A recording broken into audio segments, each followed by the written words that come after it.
Langsung saja kita ke agenda inti yang mana adalah pemaparan materi dari Bapak Nathaniel Haris. Ya, Untuk itu saya persilahkan Bapak Nathaniel Haris. Terima kasih. ya, terima kasih. Saya panggilnya siapa ya? Bunga aja, Pak. Bunga. Bunga aja.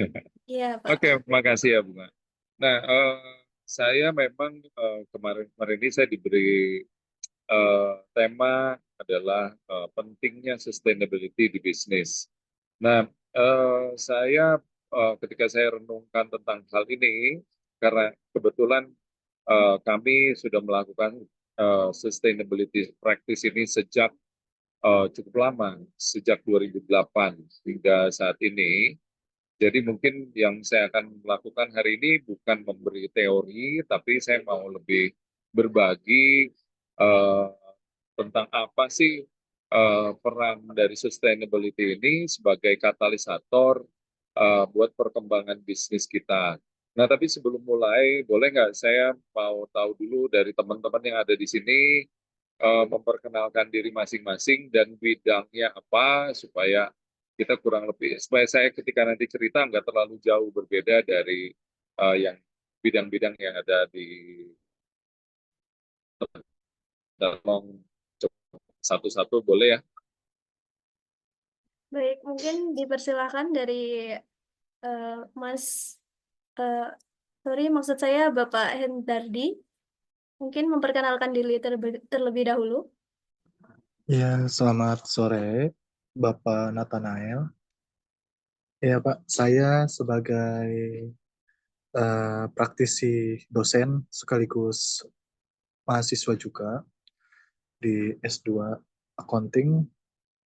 Saya juga punya usaha di bidang sayuran, Pak. Gitu. Ya, baik. Mantap. Oke, Pak. Baik, terima kasih Mas Hendardi. Kemudian untuk memperkenalkan diri, dipersilakan Mas Rino mungkin.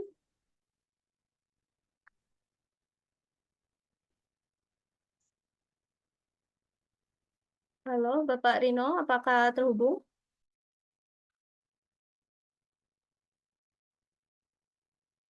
Mungkin ada sedikit gangguan ya, Pak. Mungkin saya izin memperkenalkan diri ya, Pak. Ya, Boleh. Saya sendiri mahasiswa aktif S1.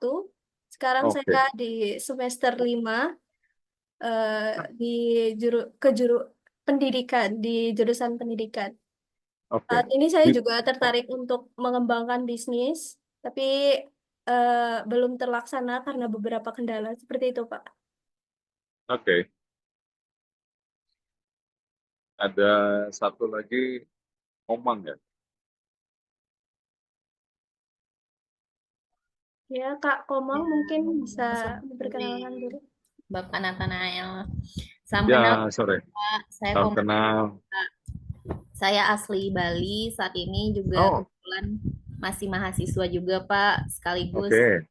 sekretaris dari Kalista Foundation. Saya juga mengucapkan Oke. terima kasih Bapak Nathanael sudah meluangkan waktunya untuk berbagi bersama kita di sini, Pak.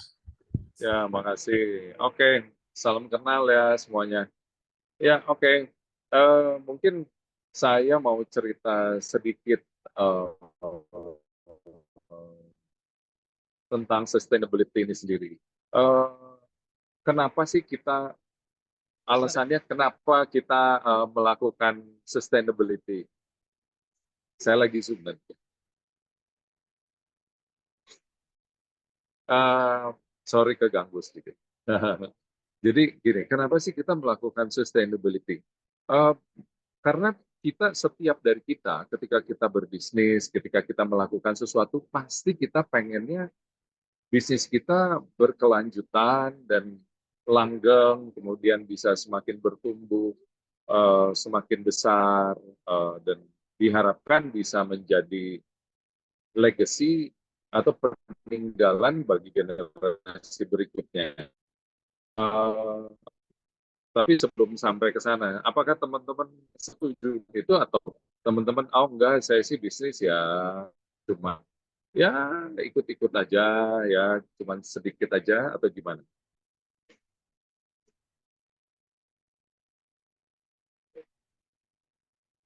Nah, jadi dari pengalaman yang saya lakukan ketika kita berbisnis untuk sustainability, tentu untuk supaya kita bisa menjadi besar, kita bukan cuma besar kitanya aja. Untuk bisa menjadi berkesinambungan dan berkelanjutan bukan cuma kitanya aja. Tapi kita harus bisa memikirkan bagaimana kita ini menjadi keuntungan atau kita ini menjadi apa namanya menjadi rekanan yang menguntungkan bagi pihak-pihak yang terhubung dengan kita. Jadi bukan hanya sekedar bahwa kita ini melakukan bisnis, kita ini hanya berbisnis saja, tapi bagaimana kita ini bisa menjadi keuntungan buat sekitar kita, bahkan sampai ke generasi yang akan datang. Jadi itu dasar pemikirannya seperti itu. Kita membangun sesuatu, kita melakukan sesuatu dengan dasar bahwa ini adalah untuk menjadi keuntungan bagi orang lain dan bagi masa depan. Kenapa seperti itu? Kalau orang lain untung, maka kita sendiri juga akan diuntungkan. Nggak mungkin ketika orang lain itu untung, kitanya rugi. Kalau seperti itu namanya dana sosial atau dinas sosial. Nah, tapi kalau yang dalam bentuknya bisnis, itu ada yang disebut dengan win-win solution. Jadi di dalam setiap bisnis itu kita cari apa sih yang akan memperpanjang atau akan membuat sustainable dari setiap relationship. Contoh, kita bisa tahu bahwa kalau bisnis saya ini misalnya merugikan secara lingkungan. Nah, lalu gimana dong supaya tidak merugikan lingkungan? Contoh kalau di kopi seperti yang saya lakukan, kita pikirkan sampai membuat biochar. Kalau tahu itu karbon terbuat dari bahan-bahan organik. Nah, dengan seperti itu kami berkontribusi terhadap kelestarian dan sustainability di bidang lingkungan hidup. Karena tidak mengotori dan bahkan kita menyumbang untuk karbon kredit, di mana isu-isu karbon dioksida, pemanasan global itu menjadi isu, itu kita sudah bisa tangani dengan pembuatan biochar atau biokarbon. Jadi di dalam setiap bisnis yang nanti teman-teman akan lakukan atau setiap planning, itu pasti akan ketemu tuh masalahnya, entah itu sosial, entah itu lingkungan, atau itu secara ekonomi. Bagaimana menumbuhkannya, apakah bisnis yang kita lakukan itu merugikan, misalnya contoh ada satu perusahaan ketika dia buka, bisnis yang tradisional di sekelilingnya itu malah jadi mati semua misalnya. Nah itu gimana caranya itu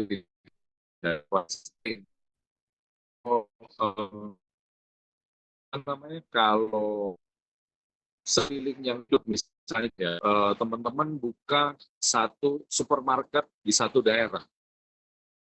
Padahal di daerah tersebut mayoritasnya adalah pedagang-pedagang barang-barang yang ada di supermarket. Nah, ketika saudara buka, tentunya itu akan mengganggu penghasilan mereka. Nah, ketika penghasilan mereka terganggu, maka supermarket yang teman-teman bangun pun itu akan ikut terganggu sehingga tidak akan sustain, tidak akan tahan lama. Jadi itu adalah kuncinya ketika kita mau melakukan sesuatu untuk sustainability dan bisa berkesinambungan jangka panjang dan membawa keuntungan atau kebaikan baik secara lingkungan, secara sosial, atau secara ekonomi, itu yang harus dipikirkan adalah bagaimana kita menjadi keuntungan buat masing-masing hal tersebut. Mungkin itu ya, kemudian kita next slide. Oke. Nah, yang tadi saya udah ceritain, business case for sustainability, kayak tadi itu kita bisa lihat economic benefit-nya apa. Jadi keuntungan apa sih yang akan dibawa melalui misalnya saudara karena kami misalnya contoh di bisnis kami karena kami melakukan biochar yang bisa menangkap karbon dioksida yang ada di udara sehingga kami membantu untuk mengurangi efek rumah kaca, itu kita mendapat keuntungan secara ekonomi di mana bisa mengeluarkan sertifikat karbon. Itu salah satunya secara ekonomi. Terus dengan begitu untuk pasar-pasar kopi di luar negeri, mereka yang sudah sangat peduli dengan lingkungan, itu pun menjadi kesempatan baru untuk membuka market baru di negara-negara yang mereka sangat peduli terhadap hal pemanasan global dan lain-lain. Nah, hal ini sangat penting untuk teman-teman juga perhatikan. Kemudian yang berikutnya adalah tentunya brand kita,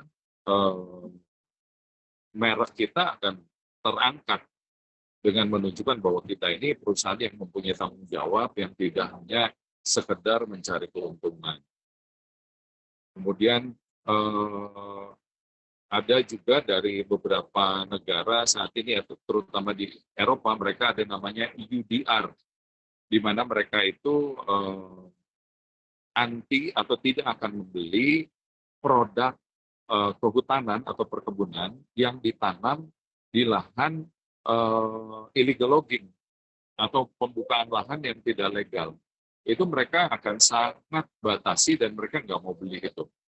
Nah, dengan saudara atau teman-teman melakukan sustainability, tentunya teman-teman akan, ketika misalnya contoh, saya perlu lahan untuk menanam kopi. Saya tidak akan melakukan pembalakan atau penebangan pohon-pohon besar, tapi saya akan mencari lahan di mana malahan melakukan reforestasi atau penghijauan kembali. Misalnya di Jawa Barat ini banyak lahan-lahan gundul, saya akan datangi institusi terkait untuk mengajak kerjasama untuk penggunaan lahan tersebut untuk kita tanam kopi, tapi sekaligus ditanam pohon-pohon yang besar. Sehingga ini juga kita membuat kita punya keuntungan kalau mempraktekkan ini tidak akan terkena dengan regulasi-regulasi yang dikeluarkan oleh negara-negara pembeli atau oleh buyer-buyer kita. Itu pentingnya kita ini menerapkan sustainability. Kemudian yang berikutnya, dengan kita ini peduli terhadap sustainability, kita juga bisa menarik tenaga kerja, terutama generasi Gen Z gitu ya, generasi Z ini sangat peduli nih terhadap lingkungan, kesejahteraan masyarakat, kesejahteraan sosial, tidak merugikan siapapun. Nah, itu sangat penting buat kita. Nah, ini adalah contoh dari pentingnya sustainability di dalam bisnis. Yuk kita next slide lagi ya. Nah, prinsip sustainability ini yang pada intinya bisa kita bagi ke dalam 3 seperti yang saya udah bagikan. Yang pertama itu adalah untuk lingkungan, yang kedua untuk social responsibility-nya, yang ketiga adalah economic viability. Jadi secara ekonomi juga harus tetap menguntungkan, tidak boleh merugikan gitu ya. Nah, nanti teman-teman tinggal dicari di 3 titik ini atau 3 prinsipal core ini, intinya ini yang mana sih yang saudara akan bisa, pasti nggak mungkin semua 3-tiganya strong. Pasti mungkin saudara salah satunya di environment-nya lebih strong, di sosialnya nggak terlalu strong, apa-apa. Tapi tetap dipikirin secara sosialnya, misalnya secara environment udah bagus banget, secara sosialnya apa? Pekerja-pekerja yang bekerja bersama dengan kita, diperhatikan kesejahteraannya, dididik supaya mereka bisa lebih baik lagi, dan mereka bisa punya jenjang karir yang bagus, dan mereka juga bisa punya keluarga yang akhirnya berpenghasilan bagus. Secara ekonomi udah pasti itu adalah yang terpenting, karena secara bisnis nggak boleh melakukan sesuatu itu akhirnya merugikan. Oke, next. Nah, gimana sih kita mengimplementasikan sustainability ini di keseharian kita? Nah, kalau di tempat saya mulai dari hal-hal daily operation yang cukup simple dan cukup mudah dilakukan. Saya mengajak pegawai-pegawai saya untuk Oke, kalau jam-jamnya yang nggak perlu lampu, matiin yuk. Terus contoh kalau ada sampah-sampah organik, ayo kita kumpulin, pindahin untuk jadi kompos. Dan kemudian kita juga terhadap para supplier kita cari mereka yang memang melakukan juga sustainability practice. Belum tentu mereka tersertifikasi, tapi at least kita tahu mereka sourcing-nya bagus, bukan hanya kualitasnya bagus, tapi sourcing-nya juga bagus, mereka melakukannya dengan bertanggung jawab. Karena menurut saya sehari-hari ini cukup banyak perusahaan yang sudah sangat peduli dengan sustainability.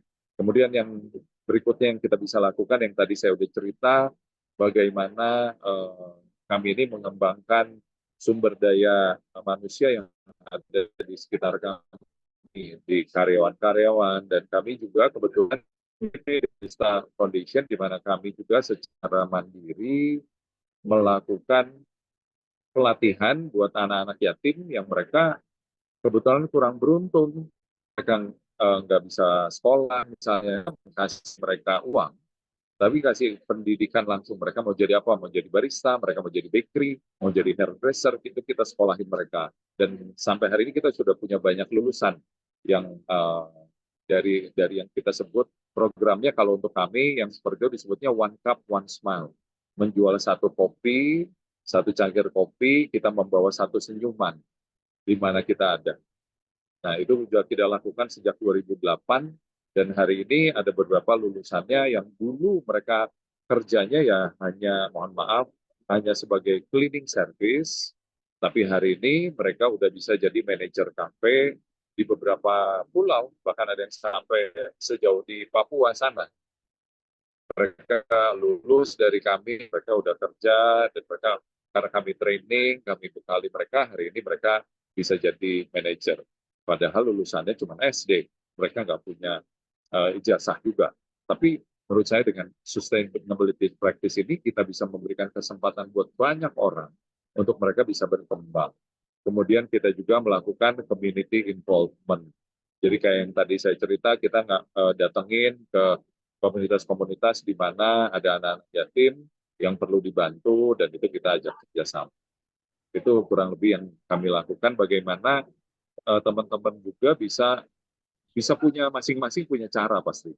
Tinggal dipikirin gimana cara mengimplementasikannya dengan keseharian kita. Oke, next slide. Nah, gimana sih kita hal itu harus ada ukurannya. Ya, jadi artinya gini, seberapa sih kita bisa melihat bahwa yang usaha yang kita lakukan itu berhasil atau enggak? Contoh dengan One Cup One Smile yang kami lakukan, kita punya KPI. Misalnya KPI yang kami, kalau yang dicontoh di sini kan ada yang mengukur emisi karbonnya berapa, mengukur energy savingnya berapa, dan lain-lain. Tapi kalau yang kami di One Cup One Smile itu kami mengukur dari 100% yang ikut program kami, itu berapa persen sih yang berhasil mengubah hidupnya.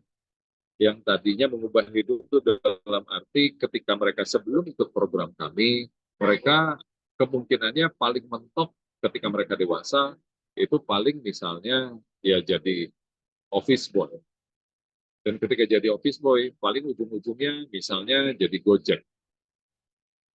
Ketika mereka udah lebih dewasa lagi. Nggak bisa untuk yang lain. Tapi kalau ukur kami adalah ketika mereka kami dididik di bidang, ketika kami mendidik mereka, memberikan mereka pendidikan di dalam hal misalnya bakery, setelah dia lulus, itu kita bekali mereka untuk jenjang karir di mana mereka pertama mungkin akan jadi pembantu pembuat roti, bukan pembantu rumah tangga, tapi asisten yang membantu roti. Tapi lama-lama mereka bisa jadi chef.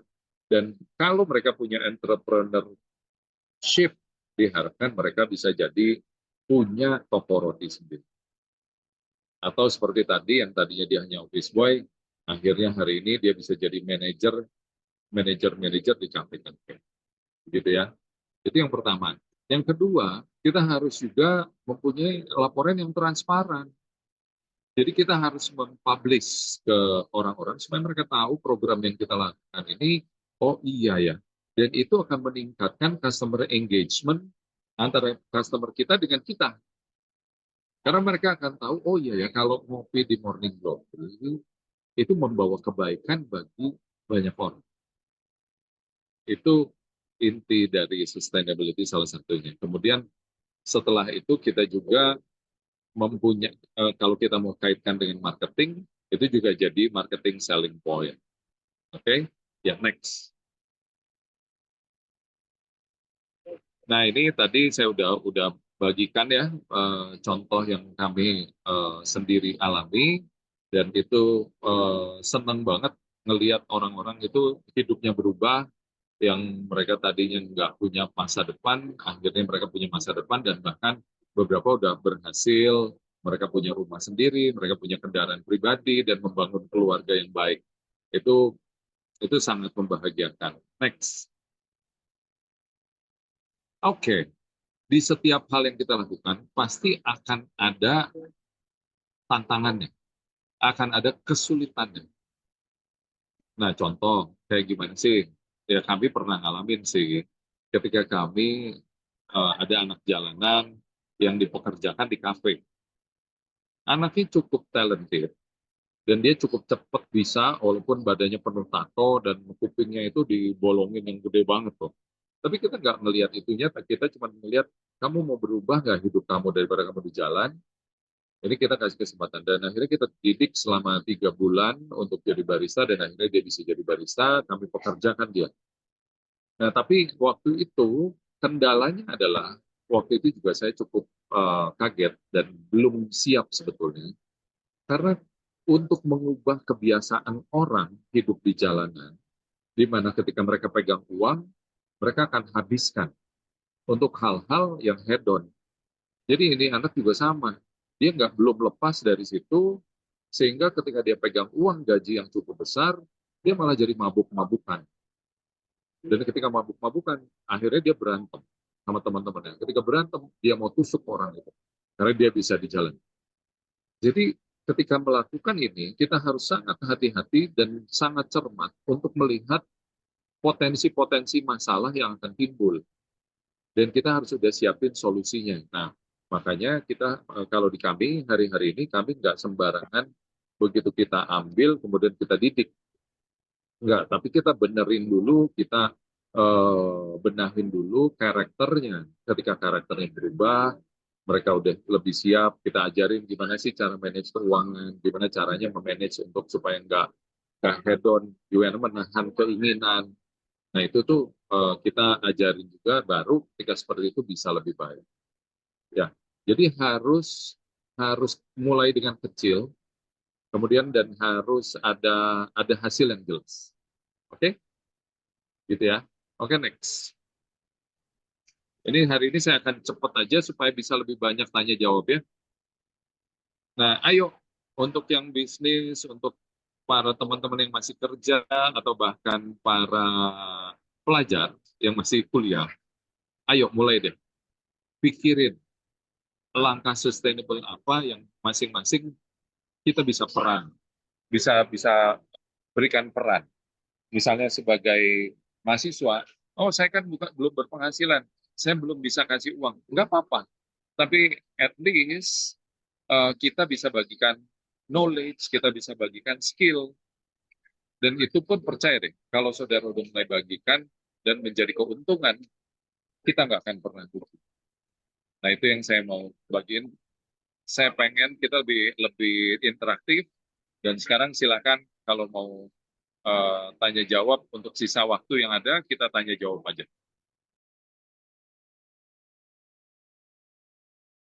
Oke, thank you. Baik, terima kasih Bapak Nathaniel. Luar biasa sekali. Sama-sama. Luar biasa sekali materi dan ilmu yang di-sharing-kan hari ini. Mungkin dari Bapak Ibu sekalian, silakan untuk tanggapannya atau tanya jawab bisa dilakukan di room chat. Nanti akan saya bacakan, kemudian saya sampaikan langsung kepada Bapak Nathaniel. Mungkin sedikit ngobrol sebentar ya Pak. Saya ingin bertanya terkait Oke, sustainability ini sendiri. Tadi ya, kan Bapak sudah menjelaskan bahwasanya sustainability ini berkaitan dengan lingkungan ya Pak. ya, salah satunya ya. Iya, Ya, mungkin implementasi atau praktik bisnis berkelanjutan yang dapat meningkatkan reputasi perusahaan menurut Bapak itu seperti apa Pak? oke. Jadi gini, kalau kita lebih ke arah branding dan reputasi perusahaan, nomor satu adalah kita harus melakukan dulu, entah itu di sisi environment atau lingkungan, atau sosial, atau ekonomi. Itu kita harus ada dulu yang kita lakukan dan harus jujur. Jadi apakah kita memang lakukan atau tidak. Nah kalau di tempat kami, di coffee shop, itu yang kami jelaskan adalah secara sosial. Kemudian secara ekonominya membawa keuntungan buat teman-teman yang tadi tuh kurang beruntung. Dan kita memang tunjukin perubahan yang before afternya. Sebelumnya mereka seperti ini, setelahnya seperti ini. Dan itu membuat para pelanggan itu lebih lebih mengapresiasi ketika mereka ngopi di sini. Itu salah satu contohnya. Oh iya, baik-baik Pak. Jadi Ya, mungkin harus diberikan contoh nyatanya seperti itu ya Pak? yes, ya. Jadi nggak bisa cuma sekadar program, tapi harus ada real actionnya dan ada real hasilnya. Karena kalau cuma melakukan doang, terus nggak ada hasilnya juga percuma. Baik Pak, terima kasih Ya, atas jawabannya ya ya, Pak. sama-sama. Ya, Baik, mungkin dari Mbak Komang, silakan mengajukan pertanyaannya. Ya, saya izin bertanya Bapak Nathanael. ya, silakan, silakan. Jadi kalau boleh cerita ya Pak ya, saya kan bergelut di bidang sosial, terutama di Kalista Foundation ini udah sekitar 3 tahun Pak dari saya awal masuk Oke, kuliah. Mm-mm. Nah jadi untuk ke depan, ini bisnisnya kan masih belum ada ya Pak sebenarnya, masih ya, fokus di sosial aja.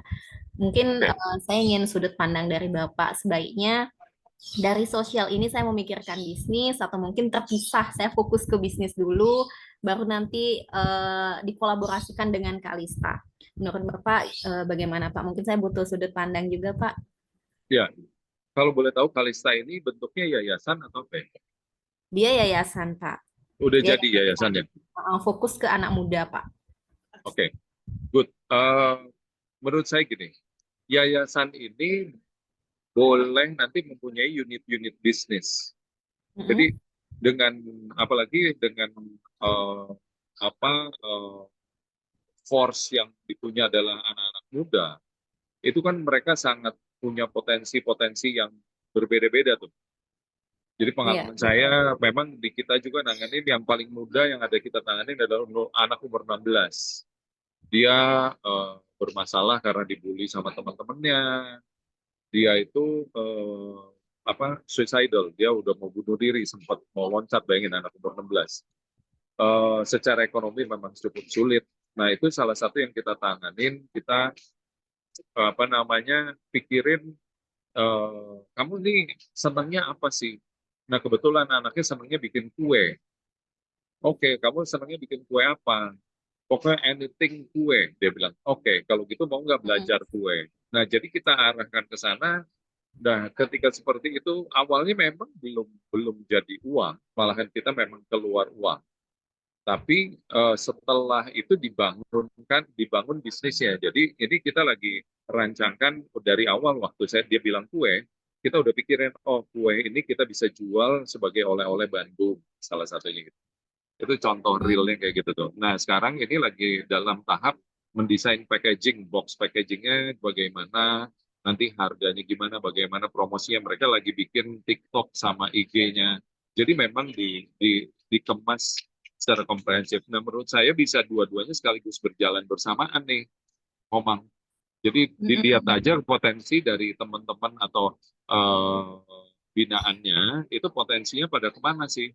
Nah, menurut saya hari-hari ini cukup banyak juga para pengusaha atau perusahaan yang mau mendanai kok untuk sebuah yayasan untuk misalnya, oke ini kita punya program seperti ini, kita mau bangun bisnis buat anak-anak ini, nanti diajukan, nanti dibikinin sampai bisnis plan-nya, dibikinin forecast PNL-nya, ROI-nya gimana, eh, ROI itu return of investment, itu kayak gimana. Jadi investasi mereka yang mereka taruh, misalnya sekian puluh juta atau sekian belas juta, itu akan kembali dari dalam berapa lama, kemudian benefitnya mereka akan terima apa, di bisnis plan itu harus tercermin. Itu akan banyak orang-orang yang mau membantu untuk mendanai di awal. Mm-mm. Oke, baik Bapak.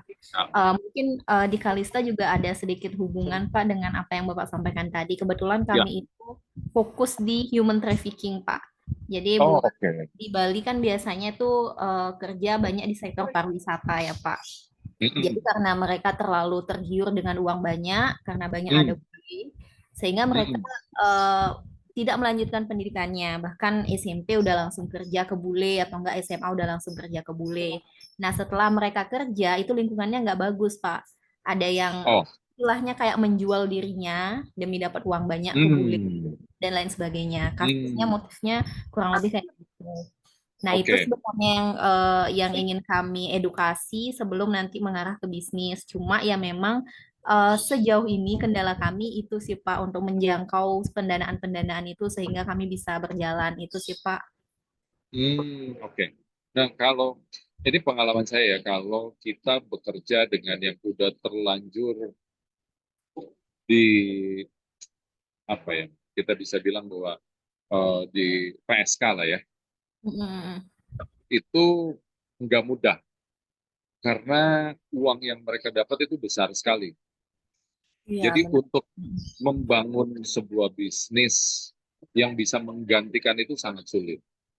Nah, Mm, mm, kita ada beberapa approach yang bisa kita gunakan, tapi walaupun pengalaman saya ujung-ujungnya tetap mereka itu uang. Jadi pendekatan bisa secara kerohanian, penjelasannya bisa secara dari keluarga. Tapi biasanya ini ada beberapa yang kita pernah tangani dan akhirnya jujur kalau kami nggak pernah bisa berhasil tuh kalau nanganin yang korban human trafficking atau mereka bahkan kalau mereka masih merasa korban itu bisa kita tolong. mm. Tapi ketika mereka udah berubah dari korban menjadi pelaku untuk mereka mendapatkan uang, nah itu yang berat. Kalau yang mereka masih merasa bahwa, aduh gue tuh ini korban nih, aduh aku ini nggak mau hidup kayak begini, nggak apa-apa deh, saya mau keluar dari sini, tapi saya nggak bisa keluar. Nah itu bisa tuh. Tapi kalau kebanyakan dari mereka, mereka itu udah punya tanggung jawab, biasanya orang tuanya aja tergantung hidupnya dari anak ini nih. Saya nggak tahu kalau di Bali gimana. Tapi yang saya pernah tangani, keluarganya bahkan orang tuanya ketika anaknya itu stop ngasih uang, orang tuanya yang cariin pelanggan. Kan pusing kita. Iya, iya. Benar Pak. Ini tantangan banget sih Pak bagi kami. Kalau Ya, kita tahu Pak Nathanael tuh berarti ya, sekarang fokusnya gitu ya Pak, pengembangan anak-anak muda mau bisnis apa yes. gitu ya Pak. Ya, lebih ke karir atau bisnis. Jadi Mm-mm. secara profesional atau secara bisnis. Ya, berarti nanti konsepnya itu kita semacam manajernya gitu kah Pak? Jadi kalau di kami, kita itu nggak ada keterikatan. Jadi kita Mm. cuman betul-betul pure kalau di kami itu nggak jadi bisnis oriented di awalnya ya. Tapi Mm-mm. kalau anak itu memang nggak punya kemampuan, baru kita terjun, baru kita masuk as a business sama-sama joinan. Jadi kita joint venture. Jadi ada salah satunya disebut Bakmi Sensen. Kita udah kembangkan itu dan lagi dikembangkan jadi franchise. Eh, Mm. itu karena anaknya memang nggak ada kemampuan di situ dan kami punya tim. Jadi kita bentuk timnya, oke task force-nya dibikin supaya ini bisa berkembang di mulai franchise. Sekarang udah mulai ada 3 cabang. Nah kemudian yang berikutnya akan bikin lagi itu ada satu anak bisnis di mana akan jadi bisnis yang quick service untuk F&B. Quick service itu adalah gimana cepat saji masuk di kantin-kantin mahasiswa, kantin-kantin di kampus, nanti buka di situ kios, tapi cepat saji banget. Tapi makanannya sehat, halal, kemudian juga namanya nggak mahal, tapi yang pasti sehat. Nah, kami kembangkan teknologinya di mana itu bisa dimasak di dapur kami, central kitchen, kemudian nanti itu ada namanya, ada teknologi, ada anak-anak dari food technology, di mana mereka bisa tanpa bahan pengawet ya, tapi dengan teknologi mereka bisa awet sampai 2 tahun dan sama persis seperti baru dimasak. Nah, untuk seperti itu kita ikut join di situ. Nah, tapi kalau ada beberapa dari mereka yang kayak tadi tuh dia jadi manajer, nah itu nggak ada keterikatan apapun dengan kita. Jadi kalau udah lulus mereka mau jalan sendiri, silakan. Kita juga sangat happy untuk lihat mereka berubah hidupnya. Gitu. Hmm, mm, mm, mm. Oke, luar biasa, keren banget ini Pak, benar-benar Thank ekosistem, you, thank you. bentuk Ya, ekosistem. ya. Oke, mungkin nanti kita ngobrol lebih lanjut via chat ya Pak, Oke, mungkin boleh, boleh, selanjutnya boleh. bagi peserta mungkin yang lain saya serahkan ke Kak Bunga. Silakan Kak Bunga. Baik, luar biasa sekali ya tadi jawabannya dari Pak Nathaniel. Mungkin dari Bapak Ibu yang baru masuk di Zoom ini, ada pertanyaan atau mungkin penasaran tentang sustainability atau keberlanjutan dalam bisnis itu sendiri. Silakan mengajukan pertanyaannya atau mungkin raise hand, atau mungkin bisa di room chat. Dipersilakan ya Bapak Ibu. Boleh nih Kak Puji Purwanti, silakan. Ya, Assalamualaikum, selamat sore semua. Salam Waalaikumsalam, sore. sore. Ya, mohon maaf. Terkait dengan ini, Pak, kalau melihat dari pengalaman itu, cara menciptakan apa ya karakter yang baik. Nah, itu yang paling susah. Gimana caranya? Boleh berkenan pencerahannya, Pak? Terima kasih. Assalamualaikum.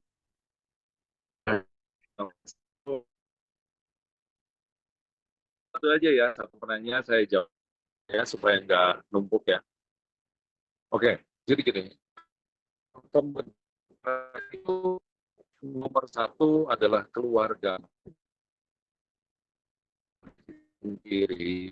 Ketika dia di rumah, anak kita di rumah tidak merasa sebagai anak, yang memang dia merasa aman di rumah tersebut, kemudian dia jadi gini, ini cukup kompleks nih. Sebetulnya kalau kita ngomong karakter, yang bisa membangun karakter adalah nomor satu adalah orang tua dan lingkungan keluarga. Cukup berat ketika kita di luar membangun karakter. Jadi pengalaman saya sendiri adalah ketika dia bermasalah, anak-anak yang punya masalah, karakternya memang kita harus benerin dulu. Nah, gimana cara benerin karakternya?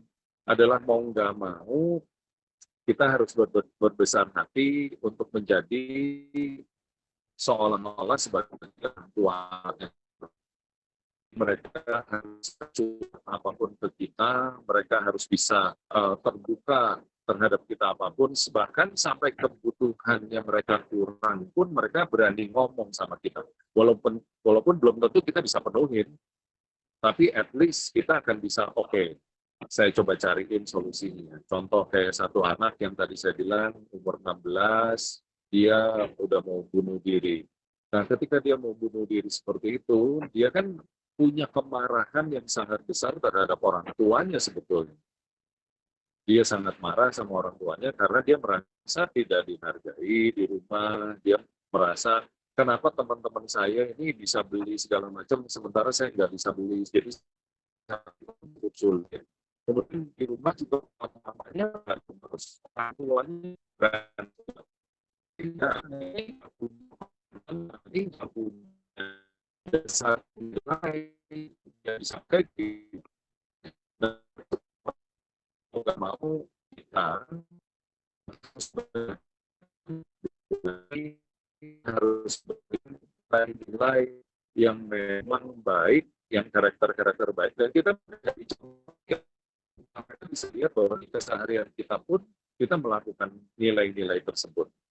Memang nggak mudah, nggak semuanya juga mereka bisa berhasil, karena ada beberapa juga di saya ketika kita udah coba angkat dan kita coba bentuk, ya mereka mental juga, karena mereka masih lebih memilih untuk memegang luka di hatinya. Gitu. Nah, jadi pemulihan ini cukup panjang. Dari pengalaman saya sih rata-rata minimum 9 bulan sampai setahun lah mereka baru bisa pada pulih tuh. Tapi kalau begitu mereka pulih, wah luar biasa. Gitu Bu, mungkin yang bisa saya sharing ya.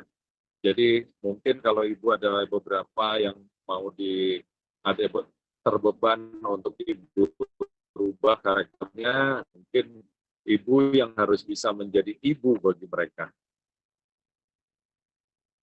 Gitu ya Bu. Oke.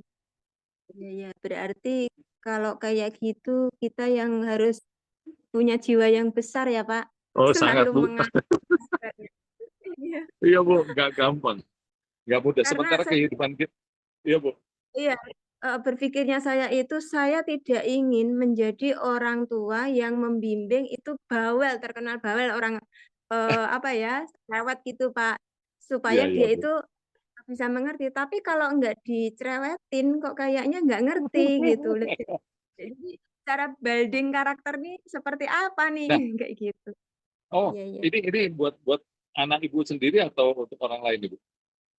Enggak Pak, karena di rumah itu ada beberapa anak yang ikut saya.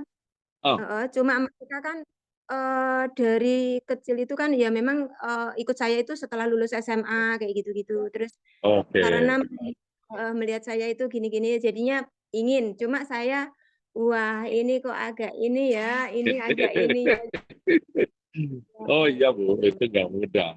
Tapi memang itu sangat perlu kebesaran hati itu betul Bu. Karena kita sendiri kan ada masalah kita sendiri ya. Jadi Iya. kita sendiri sehari-hari menghadapi masalah-masalah yang harus kita selesaikan plus masalahnya mereka. Jadi memang ini apa ya? Tapi Ibu luar biasa Bu. Ibu udah start luar biasa.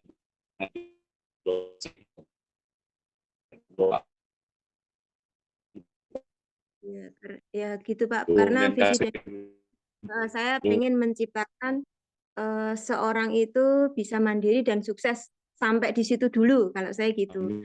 Cuma untuk mengangkat ya alhamdulillah sih maksudnya ada yang sudah mandiri udah ini. Cuma kondisinya kayaknya belum sempurna, belum maksimal seperti itu. Jadi harus ada yang harus ya, dibilangin gitu. Maunya saya itu sekarang udah usia segitu. Jadi gitu ya. setiap jangan sampai dibilangin dulu gitu, biar ngerti sendiri. Tapi kayaknya agak susah makanya gitu. Ya gitu Pak. Terima kasih atas pencerahannya. Selamat sore semua. Assalamualaikum. Waalaikumsalam. Terima kasih Bu Puji.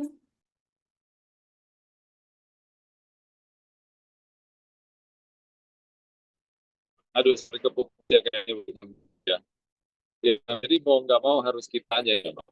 Iya, betul. Baik, mungkin Nah, Bapak Ibu, pertanyaan dari Ibu Puji tadi menjadi pertanyaan terakhir di sesi webinar sore hari ini karena kita keterbatasan waktu seperti itu. Jadi mungkin untuk sebelum kita tutup, ada sesi dokumentasi terlebih dahulu ya Bapak Ibu. Silakan yang berkenan untuk membuka kameranya, bisa dibuka dulu untuk sesi dokumentasi sebelum kita tutup. Baik, terima kasih. Mungkin dari operator, Kakak sudah siap?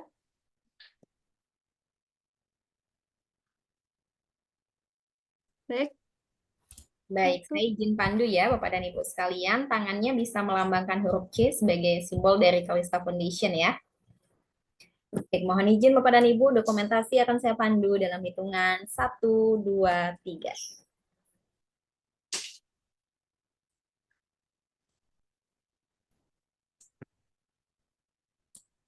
Baik, sudah ya. Sekali lagi terima kasih Bapak Nathanael atas sharing yang sangat luar makasih. biasa. Makasih, Terima senang kasih. ketemu teman-teman. Kalau ada apa, WA aja nanti saya akan coba balas cepat mungkin ya. Siap, Bapak, siap. Terima kasih Makasih Bapak ya, sukses Nathanael. terus ya semuanya ya. Makasih, Terima bye-bye. kasih, terima kasih Izin banyak. live duluan ya.